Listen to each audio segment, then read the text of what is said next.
में स्पेशली गांधी जी की एवं जब उनके प्रारंभिक आंदोलन से संबंधित बचे हुए प्रश्नों को देखेंगे। याद रखिएगा, ये बीपीएससी के पीवाईक्यू को हम देख रहे हैं। आगामी जितने भी एग्ज़ाम होने वाले हैं, स्पेशली एईडीओ का और बीपीएससी के एग्ज़ाम जो होने वाले हैं जुलाई में, उसके लिए जो है वो पीवाईक्यू बहुत ही इम्पोर्टेंट है, याद रखिएगा। चलिए स्टार्ट करते हैं। यहाँ 29 नंबर प्रश्नों से हम देखने वाले हैं। यहाँ पे बताया जा रहा है 29 नंबर प्रश्नों में कि 1917-18 में अहमदाबाद में गांधी जी द्वारा चलाए गए सत्याग्रह में किसने हिस्सा लिया था? तो औद्योगिक कर्मियों ने लिया था, तो स्पेशली बी राइट हो जाएगा। यहाँ पे देख सकते हैं, चंपारण की सफलता के बाद गांधी जी का अगला जो प्रयोग वर्ष 1918 में अहमदाबाद की एक कॉटन टेक्सटाइल मिल मालिक और मजदूरों के बीच बोनस बढ़ाने को लेकर के चल रहे विवाद में हस्तक्षेप करना था। यह विवाद प्लेग बोनस को लेकर के था। प्लेग का जो है वो प्रकोप खत्म होने के बाद जो है मालिक इसे समाप्त करना चाहते थे, जबकि जो है वो मजदूर इसे बरकरार रखने की मांग कर रहे थे। उत्पादन लागत, मुनाफा और जो है वो मजदूरों के जीवन निर्वाह खर्च का गहराई से अध्ययन करने के बाद गांधी जी ने घोषणा की कि मजदूरों के वेतन में 35% की वृद्धि की जानी चाहिए। मिल मालिकों द्वारा गठित ट्रिब्यूनल ने इनकी जो वो बात मान ली थी। अगला देख सकते हैं, वर्ष 1918 में अहमदाबाद के मिल मालिकों और मजदूरों के मध्य विवाद किसने हस्तक्षेप किया था? तो विवाद में हस्तक्षेप हमारे गांधी जी के द्वारा किया गया था, तो ए राइट हो जाएगा। अगला देख सकते हैं कि निम्नलिखित में से किस आंदोलन में महात्मा गांधी ने स्पेशली भूख हड़ताल को हथियार के रूप में प्रयोग यानी जो सर्वप्रथम प्रयोग किया? तो अहमदाबाद हड़ताल हो जाएंगे, तो दैट इज डी राइट हो जाएगा। यहाँ देख सकते हैं, अहमदाबाद मिल हड़ताल वर्ष 1918 के दौरान महात्मा गांधी ने पहली बार भारत में भूख हड़ताल को हथियार के रूप में प्रयोग किया था। अगला देख सकते हैं यहाँ पे कि निम्नलिखित में से किस सत्याग्रह आंदोलन में गांधी जी ने प्रत्यक्ष रूप से भाग नहीं लिया था? तो वाईकोम आंदोलन में यानी सत्याग्रह में उन्होंने भाग नहीं लिया था, तो सीजे वो राइट हो जाएगा। डिटेल को देख लेते हैं। वाईकोम के मंदिर प्रवेश जो है वो सत्याग्रह में गांधी जी ने प्रत्यक्ष रूप से भाग लिया था, जबकि खेड़ा सत्याग्रह, राजकोट सत्याग्रह तथा असहयोग आंदोलन का नेतृत्व स्वयं गांधी जी ने किया था। अगला देख सकते हैं कि स्वाधीनता आंदोलन के दौरान महात्मा गांधी के करीबी अंग्रेज मित्र थे? तो आपका रेवरेंड चार्ल्स एंड्रूज हो जाएंगे, तो सी जे वो राइट हो जाएगा। देख सकते हैं, चार्ल्स एंड्रूज दीन बंधु एंड्रूज जिसको कहते हैं, सेंट स्टीफन कॉलेज दिल्ली में प्राध्यापक थे। भारतीयों से इनका जो गहरा लगाव था और हर तरफ से जो भारतीय बनना चाहते थे। रविन्द्रनाथ टैगोर, गोपाल कृष्ण गोखले तथा जो है वो महात्मा गांधी से इनके घनिष्ठ संबंध थे। CF एंड्रूज के जीवनीकार बनारसी दास चतुर्वेदी और माजिरी जेवो साइकस ने अपनी पुस्तक चार्ल्स फिर एंड्रूज नैरेटिव में उल्लेख किया है कि CF एंड्रूज यानी दीनबंधु यानी गरीबों का मित्र उपनाम सर्वप्रथम वर्ष 1917 में फिजी के भारतीयों द्वारा दिया गया था। एंड्रूज वर्ष 1925 और वर्ष 1927 में all India trade union Congress यानी ऑल इंडिया ट्रेड यूनियन के अध्यक्ष भी रहे। कुल में सम्मेलन में भाग लेने के लिए वह गांधी जी के साथ लंदन गए।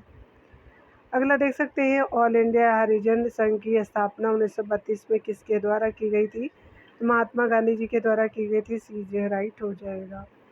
यहाँ देख सकते हैं, वर्ष 1932 में महात्मा गांधी जी द्वारा all India anti untouchability league की स्थापना की गई। पहले जो है वो इस संगठन का नाम अखिल भारतीय अस्पृश्यता निवारण संघ था। बाद में इसका नाम बदल करके हरिजन सेवक संघ कर दिया गया।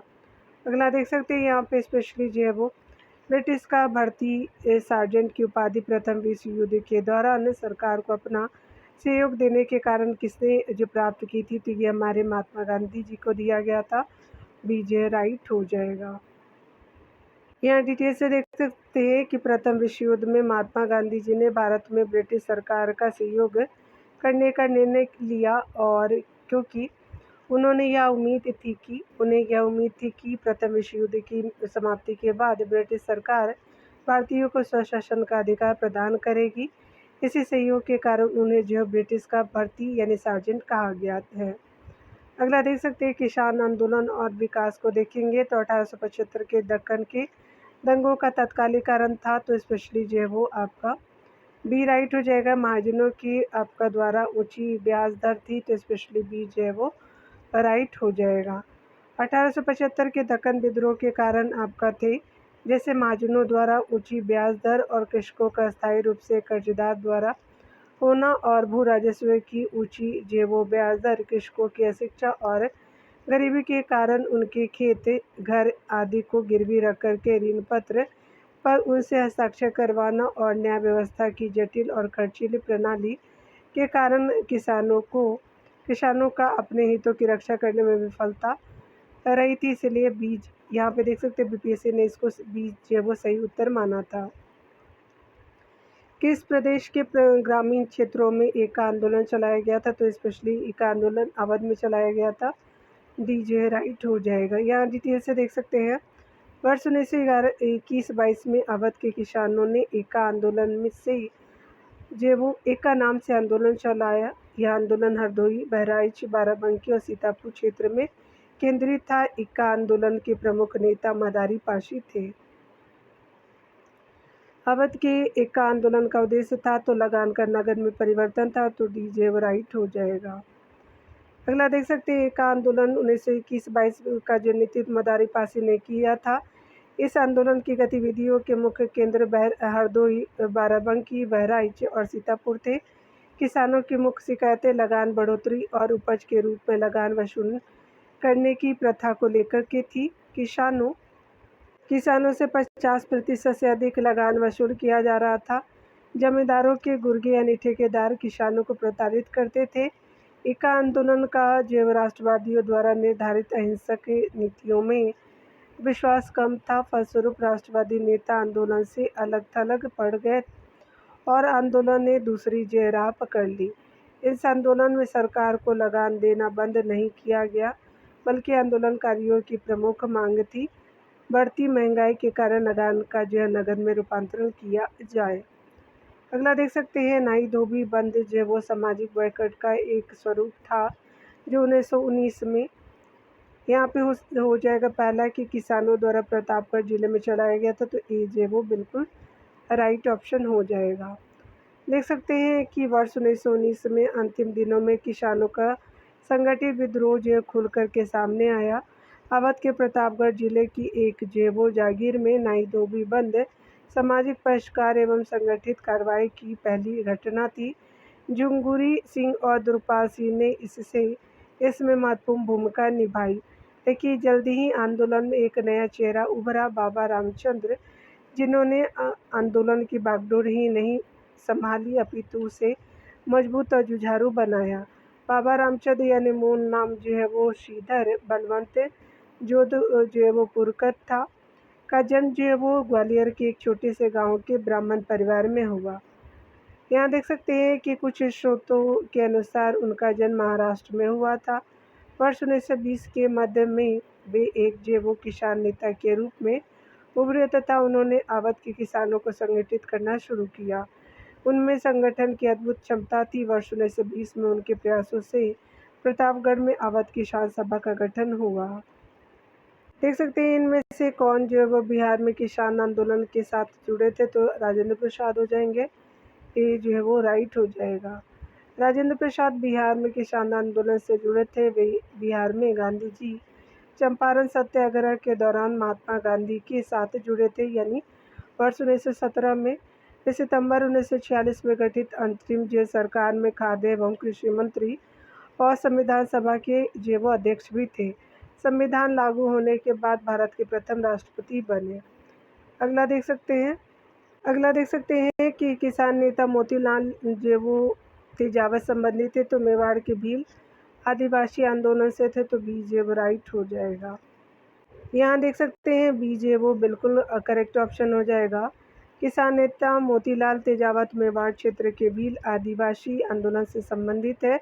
इन्होंने वनवासी संघ की स्थापना की। वर्ष आपका वो 1920 के दशक में इसी आंदोलन का नेतृत्व किया था। अगला देख सकते हैं अखिल भारतीय किसान सभा के प्रथम सत्र की अध्यक्षता जो है वो किसने की थी, तो ये किया गया था स्वामी सहजानंद जी के द्वारा, तो आपका ये जो है वो राइट हो जाएगा। यहाँ पे देख सकते हैं डिटेल सेक्शन को। अगर हम बात करें डिटेल सेक्शन की, तो वर्ष 1936 में लखनऊ में अखिल भारतीय किसान कांग्रेस की स्थापना हुई। इसका नाम बदल कर के अखिल भारतीय किसान सभा कर दिया गया। बिहार प्रांतीय किसान सभा के लड़ाकू संस्थापक स्वामी सहजानंद सरस्वती इसके अध्यक्ष और आंध्र में किसान आंदोलन के अगुआ तथा कृषि क्षेत्र की समस्याओं के विद्वान आपका NG रंगा महासचिव चुने गए। फैजपुर में कांग्रेस सत्र के जेबो साथ अखिल भारतीय किसान कांग्रेस का भी दूसरा सत्र जेबो चला, जिसकी अध्यक्षता NG रंगा ने की। अगला देख सकते हैं कि अखिल भारतीय किसान कांग्रेस का गठन किया गया था तो 1936 में ये जेबो राइट हो जाएगा। अगला देख सकते हैं कि 1936 में लखनऊ में अखिल भारतीय किसान सभा का प्रथम अध्यक्ष किसे चुना गया, तो स्वामी सहजानंद सरस्वती को चुना गया, तो सी जेबो राइट हो जाएगा। अगला देख सकते हैं वह कौन जगह थी जहां अखिल भारतीय किसान सभा का पहला अधिवेशन हुआ था, तो लखनऊ हो जाएगा, सी जेबो राइट हो जाएगा। अगला देख सकते हैं कि निम्नलिखित में से किस एक कांग्रेसी नेता ने प्रथम जो है वो अखिल भारतीय किसान सभा में भाग लिया था, तो ये जवाहरलाल नेहरू जी थे, ये राइट हो जाएगा। अगला देख सकते हैं अखिल भारतीय जो है वो किसान सभा 1936 को जवाहरलाल नेहरू ने भी संबोधित किया था। इसी अधिवेशन में स्वामी सहजानंद सरस्वती को इस सभा का अध्यक्ष और NG रंगा को महासचिव चुना गया था। अगला देख सकते हैं कि स्वामी सहजानंद सरस्वती ने भूमि और जलमार्ग के राष्ट्रीयकरण की मांग के साथ अखिल भारतीय संयुक्त किसान सभा का गठन किया, तो उनकी मृत्यु के ठीक पहले किया था, तो ये जो वो राइट हो जाएगा। अखिल भारतीय किसान सभा का गठन वर्ष 1936 ईस्वी में किया गया था। स्वामी सहजानंद सरस्वती इसके प्रथम अध्यक्ष एवं NG रंगा इसके महासचिव चुने गए थे। वर्ष 1949 में मृत्यु के कुछ समय पूर्व जो है वो सहजानंद ने ऑल इंडिया यूनाइटेड किसान सभा का गठन किया था। इस संगठन की मूलभूत मांग जो है वो भूमि, जलमार्ग, ऊर्जा और संपत्ति के सभी स्रोतों का राष्ट्रीयकरण करना था। अगला देख सकते हैं साराबंदी आंदोलन 1922 में किसके नेतृत्व में प्रारंभ किया गया, तो सरदार वल्लभ भाई पटेल हो जाएंगे, तो बी जो है वो राइट हो जाएगा। गुजरात के सूरत जिले में स्थित आपका बारडोली वर्ष 1928 के बाद राजनीतिक गतिविधियों का केंद्र बन गया था। बारडोली के मेहता बंधुओं यानी कल्याण जी और कुंवर जी थे तथा दयाल जी देसाई ने किसानों के समर्थन में वर्ष 1928 में आंदोलन चलाया। बाद में इसका नेतृत्व सरदार वल्लभ भाई पटेल ने किया। पटेल के नेतृत्व में ही जो वर्ष 1928 में कोई कर नहीं साराबंदी जो वो आंदोलन चलाया गया। ध्यान देने वाली बात है कि कर न अदायगी यानी साराबंदी का आंदोलन गांधी जी ने असहयोग आंदोलन के दौरान वर्ष 1922 में बारडोली से चलाने का विचार बनाया था, लेकिन चौरी चौरा की घटना के कारण यह योजना स्थगित कर दी गई। PPSC ने त्रुटिवश जो वो साराबंदी कर न अदायगी की तिथि जो 1928 के स्थान पे 1922 से लिखा है, जो गलत है, याद रखिएगा 1928 है। अगला देख सकते हैं यहाँ पे बारडोली जो है वो सत्याग्रह का सफल जो है वो नेतृत्व किसने किया था, तो वल्लभ भाई पटेल हो जाएंगे, ये राइट हो जाएगा। यहाँ देख सकते हैं बारडोली सत्याग्रह का सफल नेतृत्व किसने किया था, तो वल्लभ भाई पटेल जी हो जाएंगे, ये राइट हो जाएगा। अगला देख सकते हैं यहाँ पे स्पेशली जो एक सन्यासी जो फिजी में एक गिरमिटिया मजदूर के रूप में काम करने के बाद उस जिले में अपनी पीठ पर तुलसीदास रामायण की एक प्रति लेकर के आया था, जिससे वह ग्रामीण श्रोताओं को छंद सुनाता था। और यहाँ जिस किसान नेता का जिक्र है वह है बाबा रामचंद्र जी हैं, तो ये जो राइट हो जाएगा। अगला देख सकते हैं अक्टूबर 1920 में बाबा रामचंद्र के मार्गदर्शन में उत्तर प्रदेश के प्रतापगढ़ जिले में स्पेशली अवध किसान सभा का जो है वो औपचारिक रूप से गठन किया गया था। यहाँ ध्यान देने वाली बात है कि प्रश्न में दिया गया कथन बाबा रामचंद्र के संदर्भ में है, जो फिजी में एक गिरमिट या मजदूर के रूप में काम करने के बाद भारत आए और एक सन्यासी के रूप में जीवन यापन करने लगे।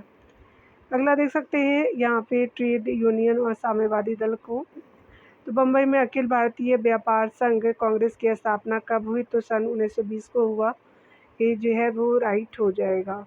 NM जोशी, जोसेफ बिपिस्टा और लाला लाजपत राय के प्रयासों से अखिल भारतीय व्यापार संघ आपका कांग्रेस या अखिल भारतीय ट्रेड यूनियन कांग्रेस यानी AITUC की स्थापना बम्बई में 31 अक्टूबर 1920 को हुई। लाला लाजपत राय इसके जो प्रथम अध्यक्ष और उपाध्यक्ष जोसेफ बिपिस्ट्रा तथा महासचिव दीवान जेवो चमनलाल बजाज थे। इस संगठन का प्रथम विभाजन वर्ष 1929 में नागपुर अधिवेशन में हुआ। इस समय जवाहरलाल नेहरू जेवो इसके अध्यक्ष थे नागपुर अधिवेशन के। यहाँ देख सकते हैं अखिल भारतीय ट्रेड यूनियन कांग्रेस का गठन किस वर्ष किया गया था, तो 1920 में किया गया। ए राइट हो जाएगा डियर। अगला देख सकते हैं अखिल भारतीय जेवो ट्रेड यूनियन कांग्रेस के प्रथम अध्यक्ष कौन थे, तो यहाँ पे लाला लाजपत राय जी हो जाएंगे। डी बिल्कुल करेक्ट हो जाएगा। अगला देख सकते हैं भारत ट्रेड यूनियन कांग्रेस के प्रथम जेवो अध्यक्ष कौन थे, तो लाला लाजपत राय थे। सी जेवो राइट हो जाएगा। ट्रेड यूनियन आंदोलन के क्रांतिकारी चरण का समय था, तो आपका 1926 से 1939 हो जाएगा। बी राइट हो जाएगा। ट्रेड यूनियन आंदोलन के क्रांतिकारी चरण का वर्ष 1926 से 1939 तक माना जाता है।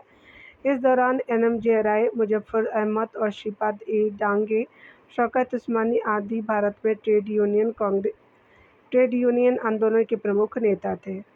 अगला देख सकते हैं भारत की कम्युनिस्ट पार्टी और राष्ट्रीय स्वयंसेवक संघ की स्थापना क्रमशः सबसे करीबी वर्ष पहचानिए, तो 1925 का और 1925 दोनों में हुआ था स्वयंसेवक संघ और कम्युनिस्ट पार्टी का। बी राइट हो जाएगा। भारत की कम्युनिस्ट पार्टी और राष्ट्रीय स्वयंसेवक संघ की स्थापना 1925 में कानपुर और नागपुर में की गई थी। कम्युनिस्ट इंटरनेशनल का सदस्य बनने वाला पहला भारतीय कौन था, तो MN रॉय थे। तो ए राइट हो जाएगा। तो यहाँ पे ए बिल्कुल करेक्ट हो जाएगा। देख सकते हैं कम्युनिस्ट इंटरनेशनल यानी कॉमिंटर्ड जिसको कहते हैं, जिसे जो थर्ड इंटरनेशनल के नाम से भी जाना जाता है, की स्थापना वर्ष 1919 में मॉस्को में की गई थी।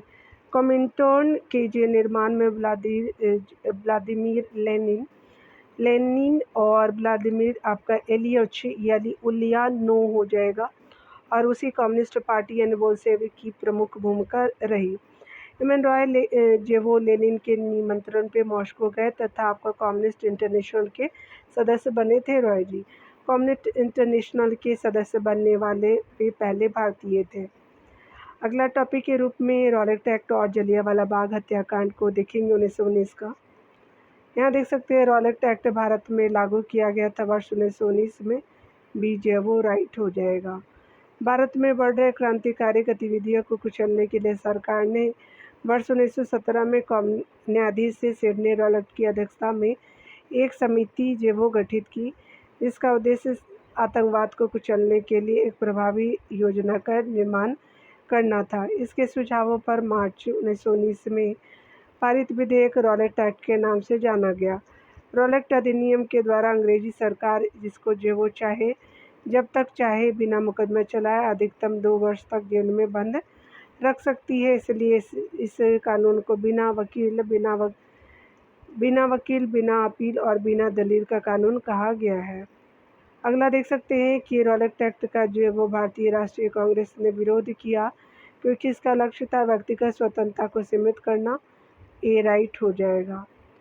मार्च 1919 में केंद्रीय विधान परिषद से पास हुआ विधेयक रॉलेट एक्ट के नाम से जाना गया, जिसके अनुसार अंग्रेजी सरकार जिसको जो चाहे जब चाहे बिना चाहे जेवो बिना मुकदमा चलाए अधिकतम 2 वर्ष तक जेल में बंद रख सकती थी। इस कानून द्वारा व्यक्तिगत जेवो स्वतंत्रता को सीमित किया गया था। प्रथम विश्व युद्ध के दौरान किस ब्रिटिश नीति का उद्देश्य भारत में असहमति को दबाना और नागरिक स्वतंत्रता को कम करना था, तो रॉलेट एक्ट हो जाएंगे। सी राइट हो जाएगा। रॉलेट एक्ट को मार्च 1919 में पारित किया गया था, परंतु रॉलेट एक्ट के बीज 1915 में बोए गए थे, जब आपका प्रथम विश्व युद्ध के दौरान उपनिवेश विरोधी गतिविधियों पर अंकुश लगाने के लिए दमनकारी भारत रक्षा अधिनियम लागू किया गया था। यहाँ पे सी राइट हो जाएगा। अगला देख सकते हैं यहाँ पे जलियांवाला बाग नरसंहार किस गांधीवादी सत्याग्रह के संबंध में हुआ, तो रॉलेट एक्ट सत्याग्रह हो जाएगा। बी राइट हो जाएगा। यहाँ देख सकते हैं अखिल भारतीय राजनीति में गांधी जी का पहला साहसिक कदम रॉलेट एक्ट के विरुद्ध सत्याग्रह था। रॉलेट एक्ट मार्च 1919 में लागू किया गया था, जिसके विरुद्ध गांधी जी ने 6 अप्रैल 1919 को देशव्यापी हड़ताल का आयोजन कराया था। जलियांवाला बाग में 13 अप्रैल 1919 को शांतिपूर्ण जनसभा में ब्रिगेडियर जनरल तथा आपका जनरल डायर ने नृशंस नरसंहार कराया था। अगला देख सकते हैं, जलियांवाला बाग हत्याकांड हुआ तो 13 अप्रैल 1919 को सी राइट हो जाएगा। अगला देख सकते हैं कि अमृतसर के जलियांवाला बाग में भीड़ का दमन हुआ 13 अप्रैल 1919 को, बी राइट हो जाएगा। यहाँ देख सकते हैं, बताया जा रहा है कि स्पेशली जो है वो वर्ष 1919 भारतीय इतिहास से संबंधित है, तो जलियांवाला बाग त्रासदी से बी राइट हो जाएगा। यहाँ बी राइट हो जाएगा। अगला देख सकते हैं, जलियांवाला बाग में प्रदर्शन के लिए क्यों लोग जमा हुए थे, तो किचली और सतपाल की बंदी बनाने के विरोध में प्रदर्शन करने के लिए बी राइट हो जाएगा। यहाँ डिटेल देख लेते हैं। रॉलेट एक्ट के बढ़ते विरोध को देखते हुए सरकार ने गांधी जी तथा कुछ अन्य नेताओं को पंजाब में प्रवेश पर प्रतिबंध लगा दिया। इससे वहां की जनता का आक्रोश बढ़ गया। यह आक्रोश तब और बढ़ गया जब पंजाब के 2 लोकप्रिय नेता डॉक्टर सतपाल और डॉक्टर किचलू को गिरफ्तार कर लिया गया। इस गिरफ्तारी और रॉलेट एक्ट का विरोध करने के लिए लोगों ने अमृतसर के जलियांवाला बाग में एक विशाल सभा का आयोजन किया। इसी बाग में आपका 13 अप्रैल 1919 को शांतिपूर्ण जनसभा में ब्रिगेडियर जनरल डायर ने नृशंस संहार करवाया था। यहाँ देख सकते हैं, बताया जा रहा है अगले प्रश्न में, रविन्द्रनाथ टैगोर ने अपनी नाइटहुड उपाधि किस कारण त्याग दी थी, तो जलियांवाला बाग हत्याकांड होने के बाद सी राइट हो जाएगा। 13 अप्रैल 1919 को जलियांवाला बाग नरसंहार की हृदय विदारक घटना के बाद रविन्द्रनाथ टैगोर ने ब्रिटिश क्राउन द्वारा प्रदान की गई नाइटहुड की उपाधि लौटा दी। टैगोर ने कहा, समय आ गया है कि जब सम्मान के तमगे अपमान के बेतु के संदर्भ में हमारे कलंक को सुस्पष्ट कर देते हैं, और जहाँ तक मेरा प्रश्न है, मैं सभी विशेष उपाधियों से रहित होकर अपने देशवासियों के साथ खड़ा रहना चाहता हूँ। अगला देख सकते हैं, खिलाफत आंदोलन को, तो किसने खिलाफत आंदोलन को हिंदू और मुसलमानों की एकता के एक ऐसे अवसर के रूप में देखा जो वर्षों में भी पुनः जो वो प्रस्तुत नहीं होगा, तो महात्मा गांधी हो जाएंगे, सी राइट हो जाएगा। यहाँ देख सकते हैं, 23 से 24 नवंबर 1919 को दिल्ली में अखिल भारतीय खिलाफत सम्मेलन हुआ, जिसके अध्यक्ष आपका 24 नवंबर को, जिसके अध्यक्ष गांधी जी थे। दिसंबर 1919 में हुए भारतीय राष्ट्रीय कांग्रेस के अमृतसर अधिवेशन में खिलाफत आंदोलन को और अधिक बढ़ावा मिला। अब कांग्रेस ने बड़ी सावधानी से धार्मिक मामले से स्वयं को पृथक रखा, किंतु खिलाफत आंदोलन शुरू होने के बाद गांधी जी ने यह अनुभव किया कि हिंदू मुस्लिम को एकजुट करने का यह स्वर्णिम अवसर है जो आगे 100 वर्षों से प्राप्त नहीं हो सकता, यानी 100 वर्षों में प्राप्त नहीं हो सकता। वर्ष 1920 की खिलाफत कमेटी की सभा, जिसने गांधी जी को असहयोग आंदोलन के नेतृत्व का संभालने का अनुरोध किया, तो आंदोलन के नेतृत्व को संभालने का जो वो अनुरोध किया था, और वह किस शहर में हुआ, तो इलाहाबाद में किया गया था, सी राइट हो जाएगा।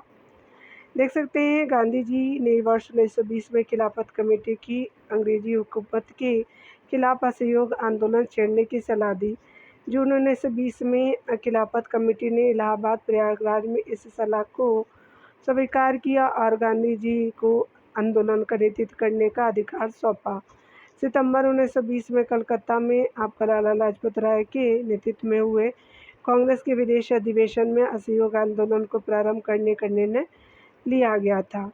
अगला देख सकते हैं, यहाँ पे बताया जा रहा है कि गांधी जी ने जो खिलाफत आंदोलन का समर्थन क्यों किया। गांधी जी ने अंग्रेजों के खिलाफ अपने आंदोलन में भारतीय मुसलमानों का सहयोग प्राप्त करना चाहते थे, तो ये इसी रीज़न से, तो बी राइट हो जाएगा। यहाँ देख सकते हैं, अंग्रेजों द्वारा तुर्की साम्राज्य का विभाजन करने के विरुद्ध खिलाफत आंदोलन प्रारंभ हुआ। 23 से 24 नवंबर 1919 को दिल्ली में हुए अखिल भारतीय खिलाफत सम्मेलन में 24 नवंबर 1919 को गांधी जी को इस सम्मेलन का अध्यक्ष बनाया गया। दिसंबर 1919 में हुए भारतीय राष्ट्रीय कांग्रेस के अमृतसर अधिवेशन से खिलाफत आंदोलन को और अधिक बढ़ावा मिला। गांधी जी ने इसे हिंदू मुस्लिम एकता के एक ऐसे स्वर्णिम अवसर के रूप में देखा जो आगे 100 वर्षों में भी प्राप्त नहीं हो सकता। उन्होंने अंग्रेजों के विरुद्ध आंदोलन में भारतीय मुसलमानों का सहयोग प्राप्त करने के लिए खिलाफत आंदोलन का समर्थन किया। अगला देख सकते हैं, यहाँ पे बताया जा रहा है कि किस जेबो घटना ने खिलाफत आंदोलन के लिए उत्प्रेरक का काम किया था। तो वर्साई की संधि हो जाएंगे, तो ये स्पेशली जो बी राइट हो जाएगा। यहाँ देख सकते हैं खिलाफत आंदोलन का तत्कालिक कारण प्रथम युद्ध के बाद ऑटोमन साम्राज्य पर कठोर शांति जेबो शर्तें लगाए जाने की आशंका और मुस्लिम जगत में सम्मानित खलीफा के बाद और उसके अधिकारों की रक्षा थी। इस संदर्भ में बम्बई में मार्च 1919 में खिलाफत समिति बनाई गई और खिलाफत के लिए समर्थन जेबो मुसलमानों को विश्वास था कि ऑटोमन साम्राज्य के साथ मित्र राष्ट्रों द्वारा नरमी बरती जाएगी, लेकिन जर्मनी के साथ आपका जून 1919 में मित्र राष्ट्रों द्वारा दी गई वर्साई की अपमानजनक संधि ने इसका भ्रम तोड़ दिया और भारत में खिलाफत आंदोलन तीव्र हो गया ताकि तुर्की के पवित्र स्थानों और खलीफा के पद की रक्षा की जा सके। हालांकि वर्साई की संधि का सीधा संबंध ऑटोमन साम्राज्य से नहीं था, किंतु उसने जो वो भारत में खलीफा के पद और ऑटोमन साम्राज्य के भविष्य को लेकर के भारत में खिलाफत आंदोलन को प्रभावित किया था। अगले टॉपिक के रूप में असहयोग आंदोलन को देखेंगे। भारतीय किसानों के इतिहास में संगठित असहयोग का प्रथम उदाहरण कहाँ घटित हुआ था? तो ये बिहार और बंगाल में हुआ था। ए राइट हो जाएगा। देख सकते हैं भारतीय किसानों के इतिहास में संगठित असहयोग प्रथम जो है वो उदाहरण बिहार और बंगाल में घटित हुआ था। अगला देख सकते हैं भारतीय राष्ट्रीय कांग्रेस ने असहयोग आंदोलन किस वर्ष प्रारंभ किया? 1920 ईस्वी में किया। सी राइट हो जाएगा। सितंबर 1920 में कलकत्ता में कांग्रेस के विशेष अधिवेशन में पास हुए असहयोग संबंधी प्रस्ताव की दिसंबर 1920 में नागपुर में हुए कांग्रेस के वार्षिक अधिवेशन में पुष्टि कर दी गई। 1 अगस्त 1920 को गांधी जी के नेतृत्व में असहयोग आंदोलन की औपचारिक शुरुआत हुई। अगला देख सकते हैं गांधी जी ने असहयोग आंदोलन कब जो प्रारंभ किया? तो 1920 में किया था। तो ए जो वो राइट हो जाएगा। किस घटना के बाद महात्मा गांधी ने असहयोग आंदोलन को अपनी हिमालय जैसी भूल बताई? तो चौरी चौरा कांड हो जाएगा। ए राइट हो जाएगा। यहाँ देख सकते हैं चौरी चौरा उत्तर प्रदेश में गोरखपुर जिले में एक कस्बा है। यहाँ 4 फरवरी 1922 को आंदोलनकारियों की भीड़ ने ब्रिटिश शासन की एक पुलिस चौकी को आग लगा दी थी। चौरी चौरा शहीद स्मारक के अनुसार चौरी चौरा में हुई इस दुर्घटना में कुल जो है 23 पुलिसकर्मी मारे गए थे। गांधी जी ने इस घटना की निंदा की और गांधी जी ने इस घटना को हिमालय जैसी भूल की संज्ञा दी। 12 फरवरी 1922 को बारदोली में हुई कांग्रेस वर्किंग कमेटी की बैठक में आंदोलन को स्थगित करने का निर्णय लिया गया। आंदोलन समाप्त करने के अपने निर्णय के बारे में गांधी जी ने यंग इंडिया में लिखा है कि आंदोलन हिंसक होने से बचाने के लिए मैं हर एक अपमान, हर एक यंत्रणा, पूर्ण बहिष्कार, यहाँ तक कि मौत भी सहने को तैयार हूँ। अगला देख सकते हैं कि किस घटना के बाद गांधी जी ने असहयोग आंदोलन वापस लिया? चौरी चौरा घटना थी। भी राइट हो जाएगा। यहाँ देख सकते हैं असहयोग आंदोलन को निलंबित किया गया तो 1922 में किया गया। बी राइट हो जाएगा। यहाँ देख सकते हैं भारतीय स्वतंत्रता संग्राम के बारे में निम्नलिखित में से कौन सही नहीं है? वर्ष 1921 में महात्मा गांधी को गिरफ्तार कर लिया गया था। तो फर्स्ट राइट नहीं है डियर। चौरी चौरा कांड के कारण गांधी जी ने असहयोग आंदोलन से हाथ खींच लिया। बिल्कुल राइट है। गांधी जी ने अपना पहला प्रमुख सार्वजनिक भाषण बनारस हिंदू विश्वविद्यालय में दिया था। सारे कथन सही है। ए सही नहीं है। असहयोग आंदोलन की औपचारिक शुरुआत 1 अगस्त 1920 को हुई थी। 4 फरवरी 1922 को चौरी चौरा कांड के कारण 12 फरवरी 1922 को बारदोली में हुई कांग्रेस की बैठक में आंदोलन को स्थगित करने का निर्णय लिया गया। इसके बाद 10 मार्च 1922 को महात्मा गांधी को गिरफ्तार कर लिया गया। अगला आप देख सकते हैं यहाँ पे स्पेशली असहयोग आंदोलन के स्थगन संबंधी घटनाओं का सही क्रम इंगित करना है। तो सबसे पहले याद रखिएगा यहाँ पे जो है वो चौरी चौरा में पुलिस गोलीकांड होता है, फिर उग्र भीड़ द्वारा पुलिस थाना को जलाया जाता है। गांधी गांधी जी द्वारा आंदोलन का स्थगन होता है, गांधी जी की गिरफ्तारी की जाती है। तो सीक्वेंस वाइज ही है, 1, 2 और 3, 4 राइट हो जाएगा, ए राइट हो जाएगा। यहाँ पे देख सकते हैं कि 4 फरवरी 1922 को चौरी चौरा जो है वो जगह है उत्तर प्रदेश में, गोरखपुर के पास। इसमें जो है वो कांग्रेस और खिलाफत का एक जुलूस निकला। कुछ जो पुलिस वालों ने उनके साथ दुर्व्यवहार किया। परिणाम स्वरूप जुलूस में शामिल एक जत्थे ने पुलिस पे हमला बोल दिया। पुलिस ने गोली चलाई। आपका फलतः भीड़ उत्तेजित हो गई और पुलिस पर हमला बोल दिया। सिपाही भाग कर के थाने में आपका घुसे तो भीड़ ने थाने में आग लगा दी। इस घटना की खबर मिलने के उपरांत गांधी जी ने आंदोलन को वापस लेने का निश्चय किया। 12 फरवरी 1922 को बारदोली में हुए आपका कांग्रेस वर्किंग कमेटी की बैठक में आंदोलन को स्थगित किए जाने का निर्णय लिया गया।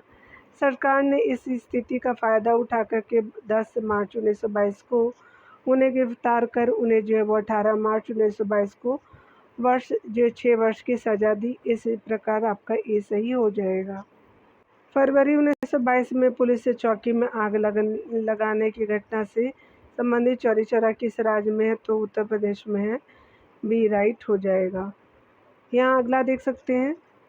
यहाँ देख सकते हैं कि नगरों में आपका सहयोग आंदोलन के संबंध में निम्नलिखित में कौन सही नहीं है।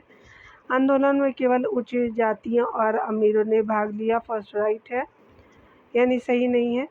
और मद्रास की जस्टिस पार्टी द्वारा भी काउंसिल के चुनावों का बहिष्कार किया गया, सेकंड भी राइट नहीं है। हजारों छात्रों ने सरकारी नियंत्रण वाले स्कूलों को छोड़ दिया और प्रधानाध्यापकों और शिक्षकों ने इस्तीफा दे दिया और वकीलों ने अपनी प्रैक्टिस छोड़ दी। तो यहाँ पे याद रखिएगा कि फर्स्ट और सेकंड जो वो राइट नहीं है, याद रखेंगे ए जो वो बिल्कुल करेक्ट ऑप्शन हो जाएगा। देख सकते हैं 1 अगस्त 1920 को सहयोग आंदोलन की औपचारिक जो है वो शुरुआत हुई। इसमें हजारों छात्रों ने सरकारी नियंत्रण वाले स्कूलों को छोड़ दिया। प्रधानाध्यापकों और शिक्षकों ने जो वो त्यागपत्र दे दिया तथा वकीलों ने अपनी वकालत छोड़ दी। इस आंदोलन में शहर एवं ग्रामीण क्षेत्रों यानी जो वो दोनों ही क्षेत्र के लोग शामिल थे और यह अब तक के स्वतंत्रता आंदोलन का सबसे बड़ा आंदोलन था, यानी जन आंदोलन था। उस समय हुए काउंसिल के चुनावों में मद्रास की जस्टिस पार्टी ने भाग लिया तथा आपका 63 सीटों पर जीत दर्ज की। अगला देख सकते हैं कौन सही नहीं है, यहाँ पे बताना है। तो भारतीय स्वतंत्रता संग्राम के निम्नलिखित कौन से जो सही नहीं है, तो वर्ष 1921 में महात्मा गांधी को गिरफ्तार कर लिया गया, तो राइट नहीं है डियर। और आपका फर्स्ट, सेकंड और थर्ड राइट है, प्रीवियस क्वेश्चन नहीं है, तो ये राइट हो जाएगा, यानी सत्य नहीं है पहला कथन। डिटेल को देख सकते हैं। असहयोग आंदोलन की औपचारिक शुरुआत 1 अगस्त 1920 को हुई थी। 4 फरवरी 1922 को चौरी चौरा कांड के कारण आपका 12 फरवरी 1922 को बारदोली में हुई कांग्रेस वर्किंग कमेटी की बैठक में आंदोलन को स्थगित करने का निर्णय लिया गया। इसके बाद जो वो 10 मार्च 1922 को महात्मा गांधी को गिरफ्तार कर लिया गया। गांधी जी ने अपना पहला प्रमुख सार्वजनिक भाषण आपका ही बनारस हिंदू विश्वविद्यालय में दिया था। अगला हम देख सकते हैं स्वराज पार्टी को। अगले टॉपिक के रूप में स्वराज पार्टी का गठन 1923 को देखेंगे। सी.आर. दास और मोतीलाल नेहरू ने कांग्रेस के भीतर स्वराज पार्टी किस उद्देश्य से बनाई थी, तो ये उद्देश्य था आपका राज्य परिषदों के चुनाव में भाग लेने हेतु, सी राइट हो जाएगा। यहाँ देख सकते हैं 31 दिसंबर 1922 को गया में महाराजा टिकरी के निवास स्थान पर हुई बैठक में कांग्रेस के अंदर ही एक नई पार्टी कांग्रेस खिलाफत स्वराज पार्टी के गठन की घोषणा की गई। वर्ष 1923 में कांग्रेस खिलाफत जो वो स्वराज पार्टी यानी स्वराज पार्टी का जो वो गठन किया गया तथा वर्ष 1922 यानी 20 से 22 फरवरी 1923 को इलाहाबाद यानी वर्तमान प्रयागराज में इस नवगठित पार्टी की सामान्य बैठक आयोजित हुई, जिसमें पार्टी के कार्यक्रम और संविधान को मंजूरी दी गई तथा साथ ही पार्टी को जो वो नया नाम स्वराज पार्टी दिया गया। सी.आर. दास इसके अध्यक्ष और मोतीलाल नेहरू इसके महासचिव जो वो बने थे। यहाँ पे देख सकते हैं यह पार्टी कांग्रेस के भीतर ही रहते हुए परिषदों के चुनाव लड़ने के उद्देश्य से गठित की गई थी। इसने राज्य परिषदों के साथ आपका केंद्रीय विधान परिषद के चुनाव में भी प्रतिभा आपका जो वो किया तथा अच्छी सफलता हासिल की थी। इनका वास्तविक उद्देश्य इन सभाओं में प्रवेश कर अपनी बात रखना तथा सरकार के साथ असहयोग रखना था। स्वराज दल की स्थापना असहयोग आंदोलन की असफलता के प्राप्त हुई थी। अगला देख सकते हैं यहाँ पे स्वराज दल की स्थापना असफलता के बाद हुई थी, तो असहयोग आंदोलन की असफलता के बाद किया गया था, ए राइट हो जाएगा। अगला देख सकते हैं कि स्वराज पार्टी का गठन किस असफलता के बाद हुआ था, तो असहयोग आंदोलन की असफलता के बाद किया गया था। यहाँ देख सकते हैं स्वराज दल की स्थापना किसने की थी, तो यही चित्तरंजन दास और मोतीलाल नेहरू हो जाएंगे, डी राइट हो जाएगा। 2023 में यहाँ पे देख सकते हैं 1923 में स्वराज पार्टी का गठन किसने किया, तो मोतीलाल नेहरू जी और सियादास जी हो जाएंगे, सी राइट हो जाएगा। अगला देख सकते हैं वर्ष 1923 में स्वराज पार्टी का गठन एक समूह के रूप में इनमें से किस संगठन में से हुआ था, तो कांग्रेस से ही किया गया था, बी राइट हो जाएगा। वर्ष 1923 में स्वराज पार्टी की स्थापना कांग्रेस के एक भाग के रूप में की गई, जिसके अध्यक्ष चित्तरंजन दास बनाए गए और मोतीलाल नेहरू इसके महासचिव बनाए गए थे। अगला देख सकते हैं स्वराज आम आदमी के लिए होना चाहिए बल्कि केवल वर्गों के लिए नहीं के प्रसिद्ध सूत्र की घोषणा की थी, तो सियादास जी ने किया था, ए राइट हो जाएगा। देशबंधु चित्तरंजन दास यानी सियादास ने कहा था कि स्वराज आम आदमी के लिए होना चाहिए, केवल वर्गों के लिए नहीं। ये वो दास जी का वक्तव्य है। यहाँ देख सकते हैं साइमन कमीशन 1927 का। किस कमीशन ने सभी राजनीतिक समूहों और दलों के किसी भी भारतीय सदस्यों को शामिल नहीं करने के कारण बेचैनी को बल मिला, तो साइमन कमीशन हो जाएंगे, तो सी जो वो राइट हो जाएगा, सी बिल्कुल करेक्ट ऑप्शन हो जाएगा। वर्ष 1927 में ब्रिटिश सरकार ने भारत सरकार अधिनियम 1919 की प्रावधानों को समीक्षा के लिए एक सांविधिक आयोग नियुक्त किया, जिसे साइमन कमीशन कहा जाता है। इस जो वो आयोग के सभी जो 7 सदस्य ब्रिटिश थे और इसमें किसी भी भारतीय राजनीतिक दल समूह या समुदायों के एक भी जो वो भारतीय प्रतिनिधि को शामिल नहीं किया गया था। अगला देख सकते हैं साइमन कमीशन पहली बार भारत आया था, तो आपका 1928 में, बी राइट हो जाएगा। वर्ष 1919 में मॉन्टेग्यू चेम्सफोर्ड सुधार में 10 वर्ष पर इसकी समीक्षा हेतु एक वैधानिक आयोग के गठन का प्रावधान था।